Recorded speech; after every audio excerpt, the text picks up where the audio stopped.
Yo, what is up guys? Grim here. So this video is going to be kind of going in super duper depth in sextants. I've kind of learned to really make the most of them. I've juiced every little bit I can out of sextants because GGG basically took away our favorite toy, which was sextant blocking. So now we really have to make excellent use of the sextants we do have because otherwise we just go through them like crazy. So I wanted to talk a little bit about how I'm kind of continuing to use them and what I've learned about them in this video and kind of help out a few new people who aren't sure if it's worth it to use them or not. So to begin with, we have three different types here, red, yellow, and white. So historically, red sextants have always been horrible to use unless you're trying some really obscure kind of guardian sustained strategy or you're pushing for level 100. That is still the case. These are extremely expensive right now, and if you're just trying to play maps for currency and you don't really care about experience, red sextants aren't really what you're going to be looking for. So if you get these, just sell them as any average player. Moving on though, we have white sextants and yellow sextants. So in past patches before they nerfed sextant blocking, yellow sextants weren't too great, and if they were great, they required a bit of a group to play with, or they required a very specific setup because they were just so expensive. They were about 6 or 7 chaos each, and the main map that you could even use it on was Vault.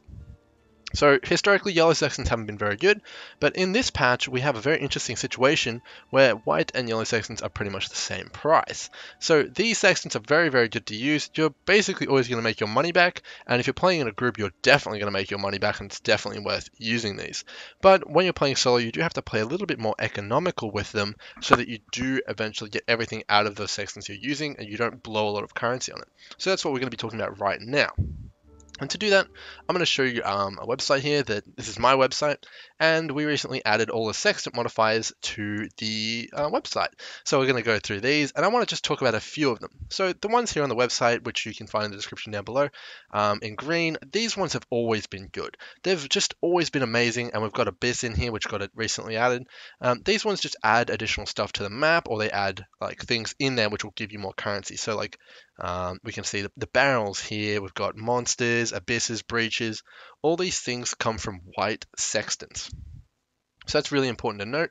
So what I mean by that is when you're using a sextant on a white sextant location here, these are the mods you're going to be getting from that. So if I put it on this, or anything like that, I'm going to be getting these white modifiers from it, which is really cool.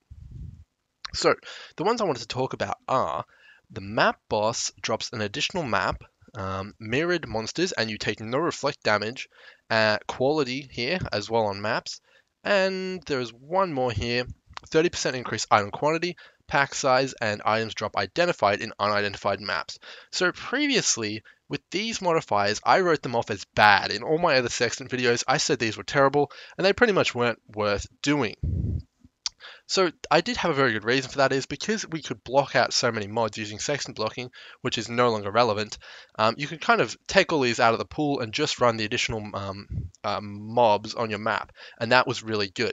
But now that we actually have to go through these and we have to use them in some cases, it's definitely worth paying a little bit more attention to them. So I wanted to start off with this one here first. So this is one generally we roll over. Basically what this is it's free sextants on all your map while you have the sextant modifier on. So at a glance, this probably seems like pretty bad. Like if I'm already using chisels, this is useless, right? Correct, it is useless, but it actually allows you to not use chisels. So right now, chisels are 2 chaos to chisel up a map, and you run 3 maps as part of a sextant set, and that will be 6 chaos. So when you're rolling over this sextant modifier, technically this sextant modifier is worth 6 chaos if you don't use those chisels and just sell them. So I'm now suggesting, and what I do now is I keep some of my maps when I'm playing as unchiseled and rolled, and when I hit this modifier, I actually run those maps because I can save currency on chiseling those maps, and I'll get all of the benefit from this. So basically the idea is when you hit a 20% quality sextant modifier, you can choose to run unchiseled maps and get a bit of extra juice out of that and not have to roll over that modifier. So when you're rolling your sextant mods, and whenever you hit 20% quality, instead of rolling over it and wasting a sextant, now you're making use of it, and it's actually pretty economical as well because you're saving 6 chaos worth of rolling materials on your maps every sextant you hit on this. So I really like this one. It's basically 6 chaos profit. I know it doesn't work exactly like that because you're losing out on the opportunity at another one. But if you're running maps really quickly, it's actually probably worth it to run this, in my opinion. So that's the first one I want to talk about. The next one is actually very interesting. A lot of people have been running this one for a long time, but mirrored monsters on the map. This isn't a very particularly good role, but it's going to add some more rare monsters to the map, which will give you loot and maps. But the main thing which is interesting here is players cannot take reflect damage. So what this allows you to do is every single reflect map that you roll, you can put it in a separate tab, similar to the quality thing. And when you hit a map with a reflect on it, and then you have this sextant modifier, you can run those reflect maps without taking reflect damage. So what does this allow you to do? It lets you save a sextant roll. So when you hit this, you don't have to roll over it again and waste that currency on the sextant. But in addition to that, it saves you rolling costs on your maps again. Because when you hit reflect, generally you need to use a scouring orb, which is half a chaos, and then re-alch it, which is another alchemy orb. So it's about a 3 chaos gain from not having to re-roll those maps. But it's even cooler because when you're using Varl orbs and you get the specific outcome which I talked about in the last video, where you re-roll the modifiers on the map and you get 8 new ones and you get a really juicy high quantity map. Let's say it has reflect on it. Oh no, I can't run it. Well, now you can. You can save those corrupted 8 mod maps, which previously wouldn't have been runnable for your build, and now you can run them using the Sextant mod. So this one is actually particularly useful if you're using Varled maps, which I do pretty much all my maps now, Varled. So when you're running this and you see it pop up, you can go to the tab where you've got all your Reflect 8 mod maps if you're voling them, and you can put those in for that 3. You save money on the sextant cost, you save money on re-rolling because you can just vol the maps and just don't care if it's Reflect at all, and it's just really good. Similar to quality, you can now save a bit of currency and you can be really economical with it, use less sextants. It's kind of almost like having a pseudo block because you're running these mods now instead of rolling over them. The next one I wanted to talk about here is another really good one with Varl orbs. So 30% increased item quantity, 15% increased pack size for unidentified maps you're running. This is insane. So the cool thing about unidentified maps is they already get 30% increased quantity just naturally through a game mechanic when you're running them. It kind of awards you running unidentified maps and kind of, ooh, spooky, what's on it? We don't know. But now you get this on top of that, making it one of the best sextant mods in the game. But previously, I didn't run Varled maps myself, so I wasn't making use of this and I would roll over it. But now, when I hit it, you want to do a similar thing to the Reflect and Quality maps. You want to have a tab of maps, which is unidentified from when you Varl maps. One of the outcomes is for it to become unidentified. You want to separate those maps, put them in a tab, and when you hit this sextant modifier, slam those in, and you'll be pretty good to go. You'll get that massive amount of quantity and pack size, which is amazing. So it's almost like making your map running process a little bit more fiddly, but you can juice out a bunch of extra currency out of it. You can reduce your rolling costs, and you're just going to make use of more sextant modifiers, and some of them are pretty damn good. So the last one I wanted to cover here before I go into how I kind of separate my maps and stuff like that is map boss drops an additional map. So this one is traditionally thought of as extremely terrible. Everyone hates it, they think it's garbage, but it can be good in some cases. So when I'm running maps and this pops up on my map, I always thought it was terrible. But what it actually does is it forces the boss of the map to drop a map guaranteed.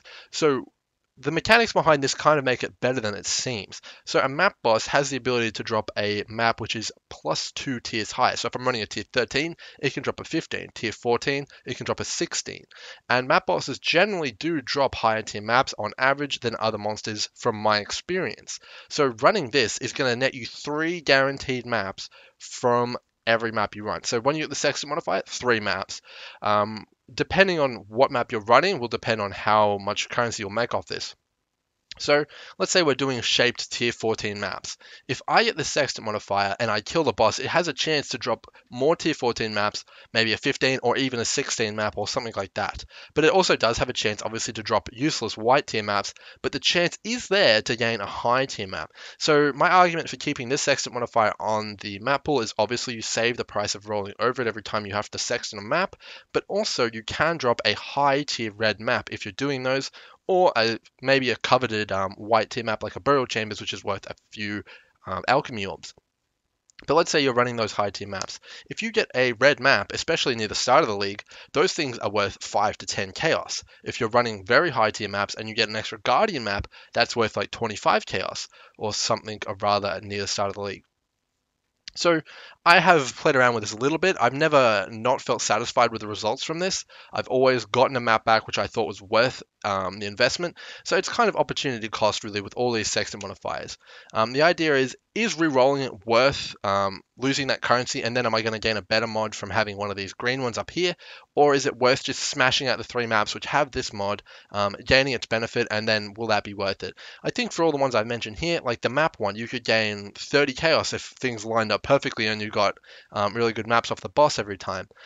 You could get tons. This one's definitely worth keeping if you can micromanage a map pool.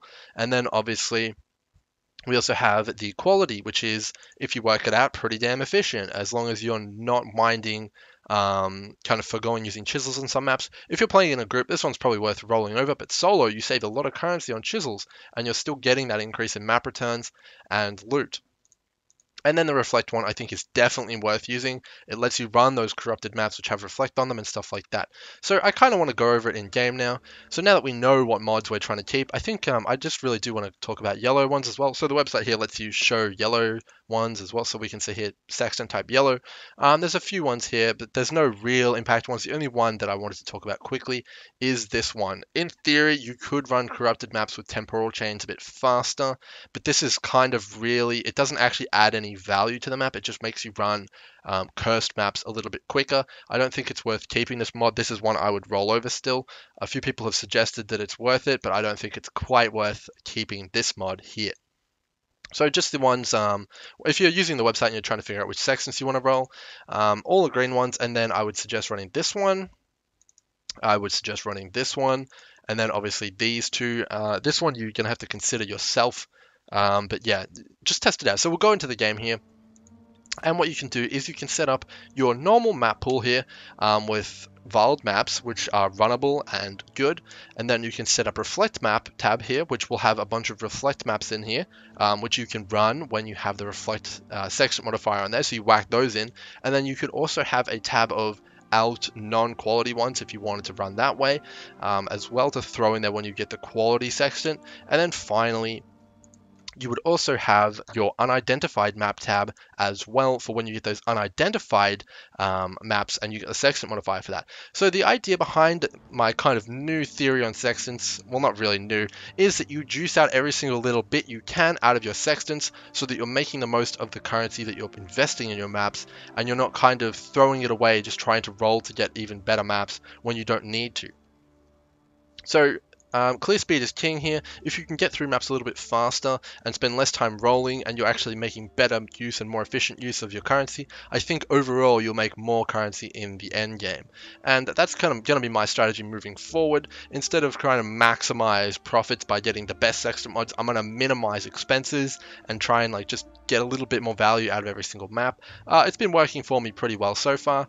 I've made quite a bit of chaos lately. I've been spending a lot of currency as well, but as you can see, I have definitely amassed quite a large amount of currency here, and I also have a ton of Wind Ripper bows that I'll be doing a video for you boys on a bit later. I'm going to vial all of these things and try and get a +1 Wind Ripper. That's going to be a little bit just scary. I'm going to be offering up all these bows to Chris. I'm going to get probably a full tab, and then I'm going to get another full tab as well and just vial them all in a video. That should be pretty fun. Just a quick update as well for you guys on the loot filter stuff. We've been working like crazy on it. You guys can expect full customization and all that kind of stuff coming up. And I also want to point out that you guys are going to be able to save that customization to an account system we're adding to the game, sorry, to the website. And then every time you want to download a new filter, you can preload a preset you made on the website and just generate it straight off the economy, kind of click, click, click. And when a new league rolls around, you guys aren't going to have to change your preset like you might be familiar with doing on Filterblade. Everything's still going to be saved. We're just going to add in a new section for the new league, and you guys can just mess around with the new league mechanic and kind of change the colors on that and whatever. So there'll be, you'll be able to set your own thresholds, change all the colors. There'll be hardcore support coming for the prices and all that stuff. Full customization, saving, reserving, and you will actually probably be able to share your filters around as well using an account lookup search that we've kind of put together. So there's a lot of insane stuff coming for the website. You guys are going to love it, and I look forward to sharing it with you guys. So the next video is going to be on Zana modifiers and prophecies, and then we'll get to the Elder Ring. So that should be in tomorrow and the next day, and then I've probably going to slip in some filter stuff in there as well for you guys so I can explain some of the changes we're making. But yeah, it's going to be a really exciting week coming up. I'm really amped. I got a lot of stuff coming up in terms of like big stuff as well for the website. Obviously, we added that Sextant stuff in for you guys, but you can expect massive, massive changes coming. Specifically, we're going to focus on guides and move away from forum guides and more towards structured guides, kind of embodying that spreadsheet stuff that I've been making. And we're going to add that to the website. So that's kind of a bit of a sneak peek of what's coming. Hopefully, you guys are excited, and I'll get to all that stuff to you as soon as I can, and I'll see you guys in the next one. Cheers.